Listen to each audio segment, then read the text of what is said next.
Now, Liberal insiders claim Julie Bishop never had the numbers to become party leader in last year's ballot.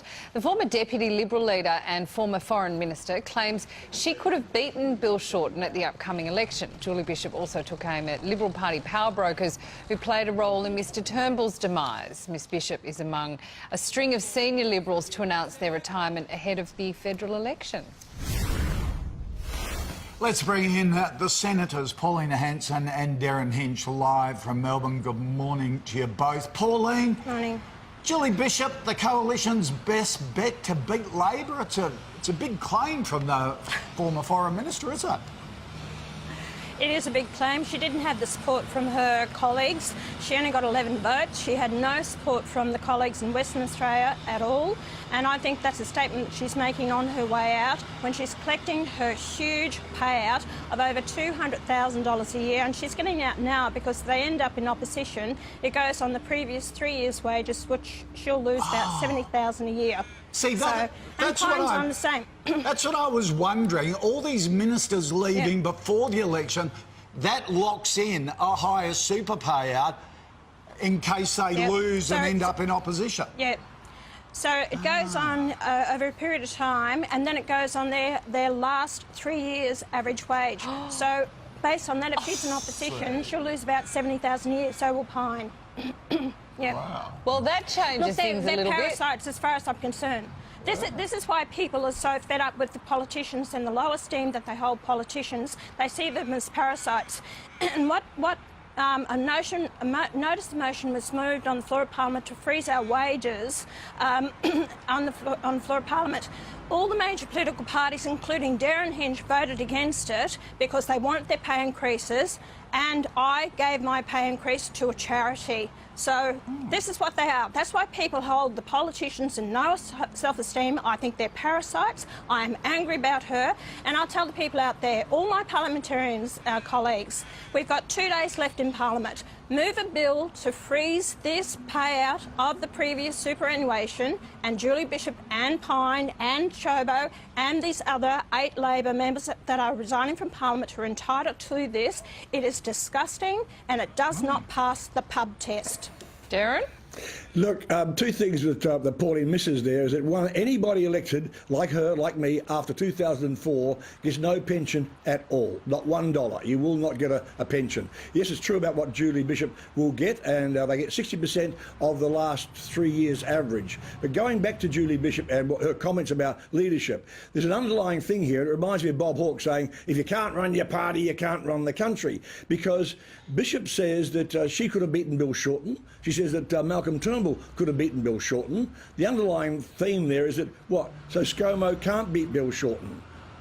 She also says that Christopher Pyne was behind all the plotting against her, but she says she had 28 votes going in and only got 11. Look, you might lose a couple, but she'd lose 17. It's pretty sloppy bookkeeping. We know that Cormann was plotting and pushing for Dutton. We know that Pyne was pushing for Morrison in the Anybody But Dutton, the ABD campaign, but obviously the ABD campaign did not include Julie Bishop. I like Julie Bishop, but by goodness, she miscued that one badly, almost as badly as Dutton miscued it, because it suddenly became this thing with, we know that night when Cormann's sitting there drinking red wine at a Chinese restaurant just with Peter Dutton, you had all of the Morrison people and the Turnbull people and Christopher Pyne working furiously to get the numbers to put ScoMo in there, and it worked. Yeah. Derryn, just back to Pauline's claim against you.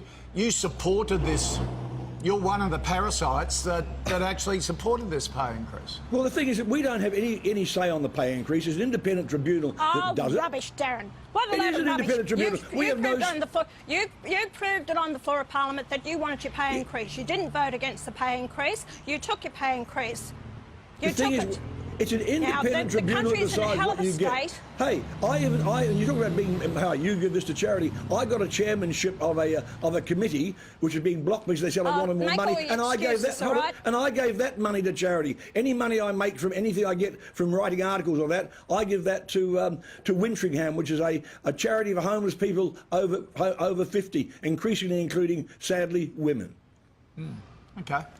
All right. You voted for it on the floor of Parliament, and that's the bottom line. The fact is that I've got pensioners who are crying out there, can't pay their bills, and we, as politicians, to get a $4,000 a year pay increase, and twice a year, and all the public servants. You're right. We don't have the payout pension for life. You're right about that. But when politicians are on 15% superannuation, and the average Joe Blow out there is at 9.5%, it is wrong, Darren. It is wrong.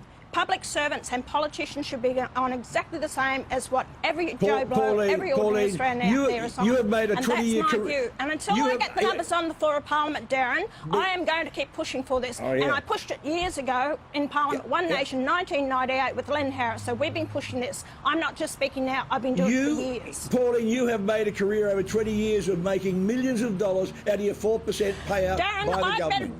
you better watch what you say here, because I'm sick and tired of these lies that are going on about it, about this. It's not a lie. I have actually worked my guts out to get back on the floor of Parliament fighting for the people of Australia. So You if stood in use New that as a South weakness, Wales, you stood better in watch it, Queensland, because you stood in this house, If you you're stood going in to say that something, house. then just you better come up with the facts, because I'm sick and tired of these lies The being pushed facts by are major you political parties stood to in New destroy South me and the Wales, party. you stood in Queensland, you It's stood in all absolute lies. houses. And you got back in, and Yes, congratulations. because but I've got it's been a something to 20-year offer the business for people you of this country. as a failed candidate. Rubbish.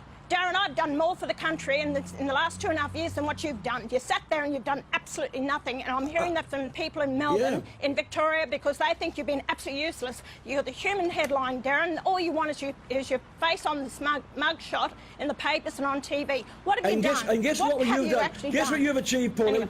Anyway, Hang on. George Pell cannot travel overseas Sam. because of my passport ban. George Pell, now in jail, convicted pedophile, cannot go to Rome, cannot go to London because of a passport bill that I got through the House and the Senate. So rack off, Pauline. You don't know what you're talking about. All right, senators, we'll have to leave it there.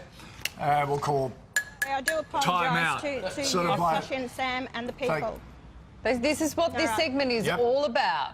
It's the political UFC. I know.